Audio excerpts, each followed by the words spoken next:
ಯೋಗಿಕ ಬರವಣಿಗೆಗಳನ್ನು ಆಧರಿಸಿ ನೋಡಿದಾಗ ಶಿವನು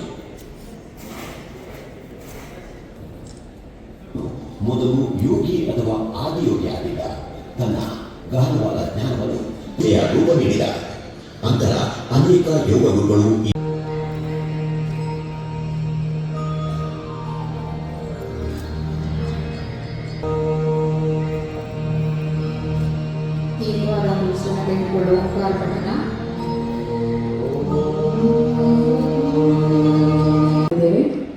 ಈ ವರ್ಷದ ಘೋಷವಾಕ್ಯ ಒಂದು ಭೂಮಿ ಒಂದು ಆರೋಗ್ಯಕ್ಕಾಗಿ ಯೋಗ.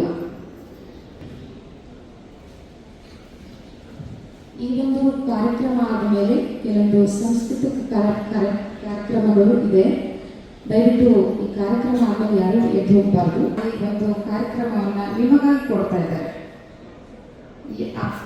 ತಮ್ಮೆಲ್ಲರೂ ವಿನಂತಿಸಿಕೊಳ್ತಾ ಇದ್ದೇನೆ. ಯೋಗ ದಿನ ಅಂದ್ರೆ ಹಬ್ಬ ದೇಶದಾದ್ಯಂತ ಆಚರಿಸ್ತಾ ಇದ್ದೀವಿ. ಇದು ನಮ್ಮ ಭಾರತದ ಹಬ್ಬ. ಸೊ ನಾವು ಇದನ್ನ